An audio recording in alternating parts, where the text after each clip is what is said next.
అంటే వీళ్ళని ఎక్కడైనా ఆపేయాలి, అణిచివేయాలనే కుట్ర జరుగుతుందనుకోవచ్చా మనం? అంటే వీళ్ళు మాట్లాడితే సమాజం వింటది అని జెప్పేసి, వీళ్ళని మాట్లాడొద్దు అని జెప్పేసి వీళ్ళని అణిచివేసి, వీళ్ళ గొంతుకలని ఆపేసే కుట్ర ఏమైనా జరుగుతుందనుకోవచ్చా మనం? అంతే కదన్న. ఇప్పుడు ఎప్పుడైనా సరే తిరుగుబాటు మొదలైనప్పుడు దాడి మొదలైంది. హ్మ్. ఆ తిరుగుబాటు ఖచ్చితంగా ప్రభావం చూపెట్టగలుగుతది అన్నప్పుడు దాన్ని ఎట్టి చేసి క్లోజ్ చేయాలనుకుంటారు. పృథ్వీరాజ్ అన్న తెలంగాణ లోపట ఉన్నటువంటి ప్రతి సమస్య మీద, ప్రజల పక్షం నిలబడి ప్రతి సమస్య మీద మాట్లాడుతున్నాడు. మనం రోజు చూస్తాం. అవును. మనం కూడా చాలా సార్లు వెళ్ళిన మా సమస్యల దగ్గరికి అన్నతోటి కలిసి. ప్రతి సమస్య మీద మాట్లాడితే అది చాలా ప్రజల లోపలికి వెళుతున్నది. ప్రభుత్వానికి చాలా డ్యామేజింగ్ ఉన్నది. ప్రభుత్వం యొక్క అసమర్థతను ఆయన చాలా గట్టిగా ప్రశ్నిస్తున్నాడు.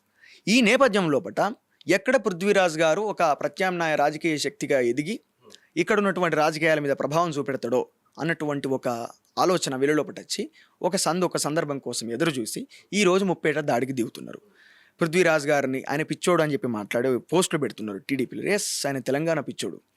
తెలంగాణ అస్తిత్వం కోసం, తెలంగాణ ప్రాంతం కోసం, తెలంగాణ ప్రజల కోసం సొంత జీవితాన్ని త్యాగం చేసుకొని పెళ్లి కూడా చేసుకోండి అని చెప్పి, తెలంగాణ వచ్చేదాకా నేను పెళ్లి చేసుకోను అని చెప్పి కుసుండి ఆయన తెలంగాణ కోసం కొట్లాడి TNN తెలంగాణ న్యూస్ నెట్వర్క్ అని చెప్పి ఒక ఛానల్, శాటిలైట్ ఛానల్ పెడితే అప్పుడున్నటువంటి ఈ పెత్తందారి ఆంధ్ర మీడియా అనేక ఇబ్బందులకు గురి చేసి ఎంత గొప్ప నియమ నిబంధనలతో పెట్టుకున్నాడు అంటే ఆయన, నేను స్పాన్సర్షిప్ తీసుకోను, ఎవ్వరికి కూడా అడ్వర్టైజ్మెంట్ చెయ్య, ఎట్లొస్తాయో డబ్బులు అట్లా వస్తాయి, ఇది ప్రజలను నడిపించుకుంటారు కావచ్చు, అంతేగాని ఇక్కడ ఇది కేవలం ఈ ఛానల్ తెలంగాణ లోపల ఉన్నటువంటి సమస్యను చాలా నిర్భయంగా, నిష్పక్షపాతంగా చూపించి వాళ్ళకి న్యాయం చేయాలన్నటువంటి ఒక ఉద్దేశంతో ఆయన పెట్టిండు.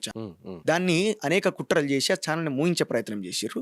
కాకపోతే ఇప్పటికీ వస్తుంది, అది మళ్ళీ రీగైన్ అవుతుంది, మళ్ళీ డెఫినెట్గా వస్తుంది ఖచ్చితంగా. మళ్ళీ తెలంగాణ ప్రజల సమస్యల కోసం ఒక ఛానల్ ప్రత్యేకంగా ఉంటుంది. ఇప్పుడు అన్ని పార్టీలకు అమ్ముడు పోయినాయి.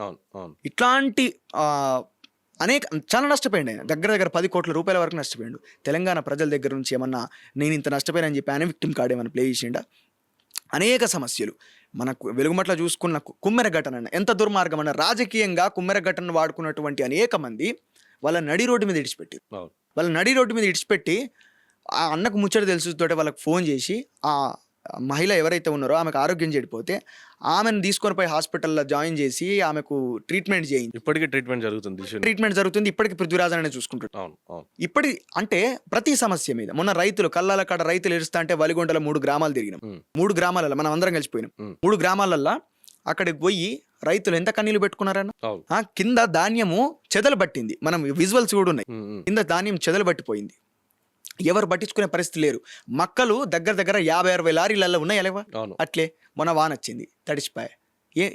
మేము కొంటాం, ఒక పొన్నం ప్రభాకర్ ఒకటి రిలీజ్ చేస్తాడు, ఉత్తమ్ కుమార్ రెడ్డి రిలీజ్ చేస్తాడు, మేము తడిసిన ధాన్యాన్ని మద్దతు ధర ఇచ్చుకుంటాం అని చెప్పి అన్నాడు. అరే తడవక ముందు ఎందుకు కొనేదిరపోయి నువ్వు? ఇది కదా కావాల్సింది. తడవక ముందు మంచిగా ఉన్నప్పుడు, తాజాగా ఉన్నప్పుడు నువ్వు ఎందుకు కొనలేకపోయినావు? ఒక 70,000 బస్తాల ధాన్యం, దాదాపు 1,00,000 బస్తాల ధాన్యము కేవలం వలిగొండ ప్రాంతం లోపటనే 2 నెలల సందే కల్లాల కాడుంటే ఏంటది? రైతు ఇంకేనాడు బాగుపడతాడు? ఆ సందర్భంగా మీరు ఒక పాట కూడా పాడారు కదా ఒకసారి. తప్పకుండా. ఏ సందర్భం వచ్చినప్పటికీ కూడా మనం మన తెలంగాణ లోపల ఉన్నటువంటి ఒక గొప్పతనం మాటో పాటో. నేను అందుకే కొన్ని సందర్భాలలో అంట, తెలంగాణ అంటే గడుసు మాట, గద్దర్ పాట. ఇక్కడ అందరు గద్దర్లే, గద్దర్ వారసత్వాన్ని అందిపించుకున్న వాళ్ళే అందరూ. గద్దర్ అనేది గొప్ప టైటిల్ అది. ఇది విప్లవాత్మకమైనటువంటి విప్లవం అనేది పంజాబ్ లోపల గద్దర్ అంటే విప్లవం. అట్లాంటి నేపథ్యం కలిగిన వాళ్ళం కాబట్టి మనం ఖచ్చితంగా మాట్లాడుడే, పాట పాడుడే. కన్నీరు పెడుతున్నాడమ్మా తెలంగాణ రైతన్నా, పానాలు పోతున్నాయమ్మా రేవంత్ రెడ్డి రాజ్యానా, తాతల కాలము నుండి అన్నదాతల బతుకులు మారలే, తాతల కాలము నుండి అన్నదాతల బతుకులు మారలే, నైజాము రేవంతు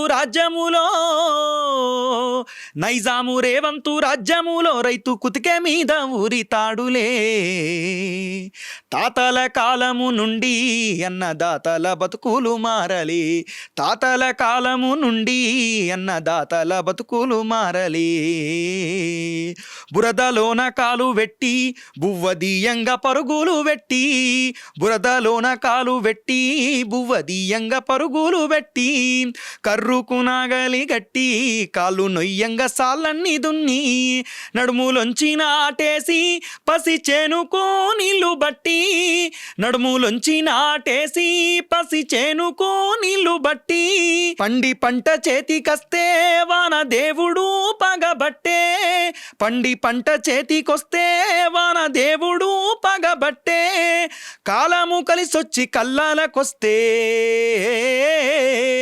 కాలము కలిసొచ్చి కల్లాలకొస్తే కాంగ్రెసు రాజ్యము కన్నీళ్లు పెట్టిచ్చే కన్నీరు పెడుతున్నాడమ్మా తెలంగాణ రైతన్నా పాణాలు పోతున్నాయమ్మా రేవంతు రెడ్డి రాజ్యానా అప్పు మీద అప్పులాయే అలి పుస్తేలు అమ్ముడాయే పెట్టుబడికి ఉప్పు ఉట్టక కంట్లే దుఃఖమాగదాయే కొనటోడు కొనడాయే అరే కొన్నోడు ధర ఇయ్యడాయే కడుపు నింపే రైతు కడుపు నిండాదాయే పురుగు మందుల డబ్బా పాశమన్నమాయే కన్నీరు పెడుతున్నాడమ్మా తెలంగాణ రైతన్నా పాణాలు పోతున్నాయమ్మా రేవంతు రెడ్డి రాజ్యానా. కాబట్టి రైతుల యొక్క అరిగోస వాళ్ళు పడుతున్నటువంటి ఎంత కష్టం అన్నాం, పెట్టుబడికి అప్పే, ఎరువులు కొట్టానంటే అప్పే, అన్నిటికీ అప్పే అవుతుంది. లాస్ట్కు మిగిలేది అప్పే అవుతుంది. ధాన్యం తడిసిపోయిన తర్వాత, ఖరాబ్ అయిపోయిన తర్వాత, చెదలు పట్టినాక, పురుగు పట్టినాక ఇక అది ఎందుకు పనికి వస్తుంది? అది కొనేటోడు ఉన్నాడా? ఈరోజు మిల్లు దగ్గర అమ్ముదాం అని పోతే మిల్లోళ్ళు ఏం చేస్తున్నారు? వాని ఇష్టం ఉన్న దళారులు అయిపోయారు కదా, అంతా వాని ఇష్టం ఉన్న ధరకు కొంటాడు. ఈరోజు ఇది కూడా ఒక పెద్ద స్కామ్ జరుగుతుంది. ఏంటంటే మిల్లులు ఎందుకున్నాయన్న, బియ్యాన్ని పాలిష్ చేసి బస్తాలకి ఎక్కిచ్చి ఇవ్వాలి, పని గది మిల్లర్లది. సరే కొనేది కొంతవరకు ఇచ్చిరు కావచ్చు. ఈరోజు ప్రతి రైస్ మిల్లు కూడా ఎక్స్పోర్ట్ అండ్ ఇంపోర్ట్ కంపెనీస్ లెక్క తయారైపోయినాయి తెలంగాణలో. ప్రభుత్వం పట్టించుకోక రేపటి రోజున వాళ్ళ చేతులకి వెళ్ళిపోతుంది రైతుల యొక్క భవిష్యత్తు మొత్తం. నువ్వు ఇక్కడ క్వింటాల్ బియ్యము 2,000 రూపాయలు ఇచ్చుకుంటారు, మనకి 25 కిలోల బియ్యము 1600, 1800 ఉంటుంది. ఎంత దోపిడీ అన్న ఇది? రైతు ఎంత నష్టపోతున్నాడు? అట్టేనే వస్తున్నాయా? నువ్వు కొనుడు అమ్ముడు లారీలలో వేసుకొచ్చి నువ్వు అందులో గోదాంలో పెట్టుకొని తర్వాత నువ్వు ఎక్స్పోర్ట్ చేసుకున్నాడు చాలా ఈజీ. బురదలకు దిగన్నా, మొత్తం నాగలు పట్టి దున్నన్నాయే, విత్తనాలు వేయన్నాయే, దాన్ని పంటను కాపాడన్నాయే, ఎరువులు కొట్టన్నాయే, కోత కొయ్యన్నాయే, తూర్పాన వట్టన్నాయే, ఇవన్నీ చేయాలి. అన్నీ కూడా ఒక్కరు చేసుకునే రైతులు కూడా ఉన్నారు, కష్టపడి ఒక్కడే చేసుకునే రైతులు కూడా ఉన్నారు. అట్లా అంత రైతు కష్టపడతా అంటే ఆ కష్టానికి ఏమాత్రం విలువనివ్వనటువంటి ప్రభుత్వాలను ఈరోజు మనం గత 12 సంవత్సరాల నుంచి చూస్తున్నాం తెలంగాణ వచ్చినాక కూడా.